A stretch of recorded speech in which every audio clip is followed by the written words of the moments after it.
एक छोटा सा गांव था जिसे दोरापुड़ी कहा जाता था। उस गांव में कान्हा नाम का एक आदमी रहा करता था। वो एक गरीब परिवार से था। उसके पास थी कुछ बकरियां। वो उनका दूध बेचकर अपने परिवार को पाल रहा था। बकरी का दूध अच्छी कीमत पर बिकने के कारण उसके घर का खर्चा आराम से चल जाता था। उन बकरियों में गौरी नाम की बकरी बड़ी खास थी। वे उस बकरी की बड़े अच्छे से देखभाल करते थे। वो बकरी दूध भी अधिक देती थी और देखने में औरों से अलग थी, इसीलिए वे उस पर जरा ज्यादा ध्यान देते थे। समय बीत रहा था। एक दिन जब कान्हा बकरी का दूध दूह रहा होता है तो उसे वहां गौरी बकरी नहीं दिखाई देती। वो परेशान हो जाता है और अपनी पत्नी को पुकारता है, पद्मा, पद्मा, गौरी कहाँ गई? मैं सुबह बकरियों को चराने के लिए खेत में ले गया था और उन्हें सीधे घर ही लेकर आया था। उस समय गौरी भी उनके साथ थी, लेकिन अब कहीं दिखाई नहीं दे रही। मुझे नहीं पता कुछ भी, ये कहते हुए वो घर से बाहर आ गई।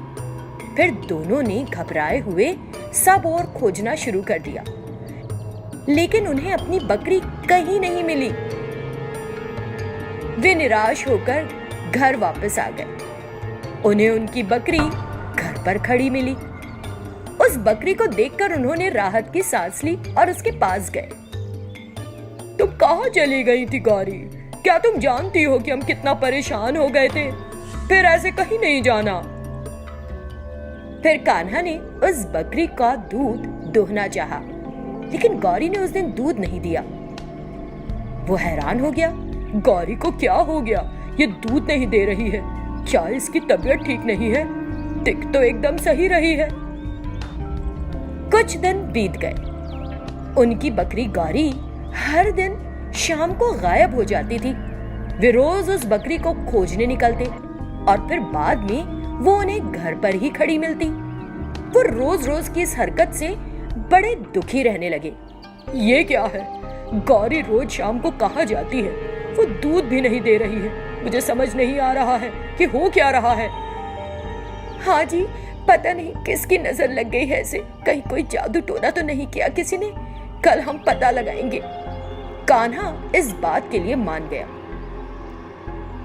अगले दिन शाम को गौरी फिर से निकली और सीधे जाकर उस गांव के बाहरी इलाके में स्थित आश्रम में घुस गई। वहां एक संत ने उसका दूध दुहा और अपने बेटे को वो दूध पिलाया और उसके शरीर पर भी लगाया, जिसे देखकर कान्हा नाराज हो गया और उस संत के पास गया।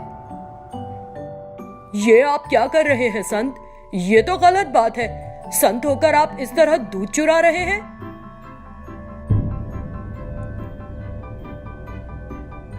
वत्स, एक मिनट रुको और मेरी बात सुनो। मैं जानबूझकर ऐसा नहीं कर रहा हूँ। ये बकरी भगवान ने मेरे पास भेजी है। ये सुनकर वे हैरान रह गए। कुछ दिन पहले मेरा बेटा अचानक बीमार पड़ गया। मैंने भगवान के आगे हाथ जोड़े और प्रार्थना की, परमेश्वर, आपने मेरे बेटे की ऐसी हालत क्यों कर दी? हालांकि वो मेरा अपना बच्चा नहीं है, लेकिन मैं अब तक उसकी देखभाल कर रहा था कि वो आपकी तरफ से दिया उपहार है और तब से मैं उसे पाल रहा हूँ। यदि आप उसे मुझसे दूर कर देते हैं तो मैं कैसे जीवित रहूंगा? तभी मैंने एक आवाज सुनी, चिंता मत करो, तुम्हारे बेटे को कुछ नहीं होगा। उस बीमारी को ठीक करने के लिए तुमको उसे 1 सप्ताह के लिए बकरी का दूध पिलाना होगा और उस दूध से उसके शरीर को साफ भी करना होगा। ऐसा करने से उसकी बीमारी ठीक हो जाएगी। लेकिन मैं बकरी के दूध का इंतजाम कैसे करूंगा? तुम्हें कहीं जाने की जरूरत नहीं। एक बकरी रोज तुम्हारे पास आएगी। उस दिन शाम को ये बकरी मेरे पास आई। मुझे लगा कि सब कुछ ईश्वर की कृपा है, इसीलिए मैंने इसके दूध का उपयोग किया। ओ संत, हमें क्षमा कर दीजिए। हमने आपकी सच्चाई जाने बिना आपको गलत समझ लिया। हम अपनी बकरी के लिए बहुत चिंतित थे। इस बकरी का दूध हमारे परिवार को खिलाने के लिए आय का मुख्य स्रोत है, इसलिए आपको इस तरह कह गए। तुम्हें चिंता करने की कोई जरूरत नहीं है। आज एक सप्ताह खत्म हो गया है और मेरे बेटे की तबीयत अब अच्छी है। मुझे अब इस बकरी के दूध की जरूरत नहीं है। मैं इस बकरी को इतने दिनों तक मेरी मदद करने के लिए एक वरदान दे रहा हूँ। ये बकरी वही अन्न खाएगी जो आप लोग खाते हैं और अगले दिन आपको पैसा और सोना देगी। तुम लोग अब आराम से रह सकते हो। इतना कहकर संत ने उन्हें आशीर्वाद दिया।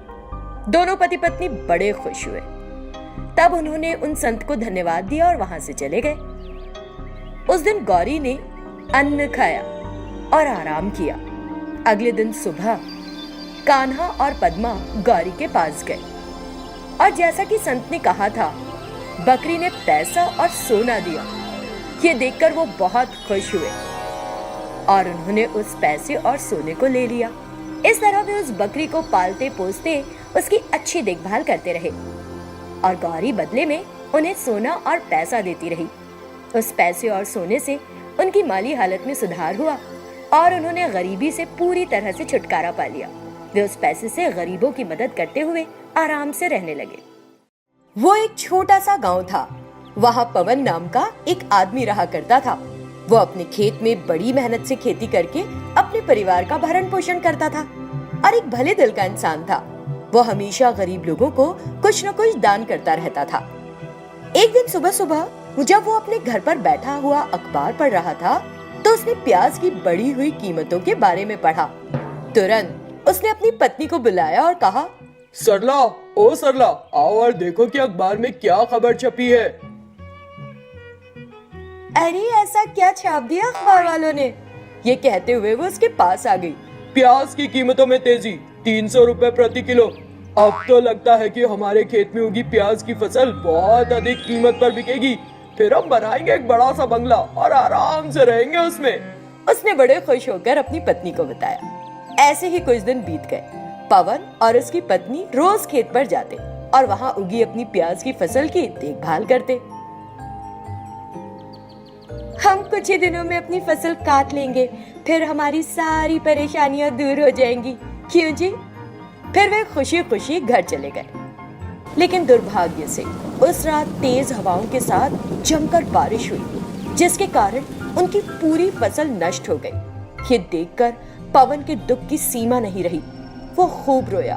हे भगवान, मैंने अपनी सारी उम्मीदें इस प्याज की फसल पर लगा रखी थी, लेकिन पूरी फसल बर्बाद हो गई।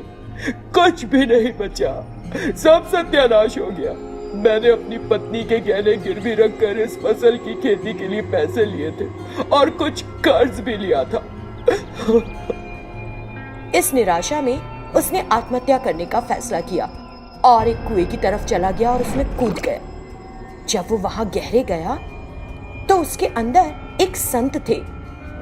उन्हें कुएं के अंदर देखकर पवन हैरान रह गया। क्यों वत्स, तुम मुझे देखकर इतने हैरान क्यों हो? आत्महत्या करके क्या हासिल करना चाहते थे? तुम्हें तो अपनी पत्नी से पूरी जिंदगी साथ निभाना चाहिए था। जरा सी मुसीबत पड़ी और अपनी जान लेने पर उतारू हो गए। उसका एक बार भी ख्याल नहीं आया तुम्हें? पवन को अपनी गलती का एहसास हुआ। ओह, मैंने एक पल के लिए भी अपनी पत्नी के बारे में नहीं सोचा, लेकिन मैं और क्या कर सकता था स्वामी। मुझे समझ ही नहीं आया कि ऋण कैसे चुकाऊंगा और सोचा कि यही एकमात्र रास्ता बचा है। मुझसे बहुत बड़ी गलती हो गई, लेकिन यहाँ आपको देखकर मैं हैरान हूँ। देखो वत्स, आज तुम अपने किए गए अच्छे कामों के कारण ही जीवित हो सके और तुमने जो खोया है वो सब तुम्हें यही प्राप्त हो जाएगा। इतना कहते हुए संत ने उसे एक बड़ा घर दिखाया। पवन ने उस घर को देखा और संत के साथ उस घर के अंदर गया। वहां उसने प्याज के बोरों के ढेर लगे देखे। देखो वत्स, ये वो फसल है जिसे तुमने खो दिया। तुम्हें यहाँ से जितनी प्याज मिलेगी उतनी तुम मेहनत करके भी नहीं उगा सकते थे। हाँ स्वामी, आपका बहुत बहुत धन्यवाद। मैं बहुत निराश हो गया था और गलत कदम उठा लिया, लेकिन अब आपने मुझे जो वरदान दिया है उससे मेरी जीवन के प्रति फिर उम्मीद जाग उठी है। अब मैं ऐसा कभी नहीं करूंगा, कभी भी नहीं। ठीक है वत्स, मैं इन सभी प्याज को तुम्हारे घर प्रकट करूंगा। तुम पूरे सुकून के साथ अपने घर लौट जाओ। इस तरह संत ने उसे आशीर्वाद दिया। तुरंत पवन बड़ा उत्साहित होकर अपने घर लौट गया। फिर उसने अपनी पत्नी को सारी घटना सुनाई। उसकी आत्महत्या की कोशिश करने की बात सुनकर उसे पहले तो बहुत दुख हुआ। तब पवन ने उसे फिर ऐसा कभी ना करने का भरोसा दिलाया और उसे प्याज के बोरे दिखाए। सुनो, हमारा सपना जरूर साकार होगा।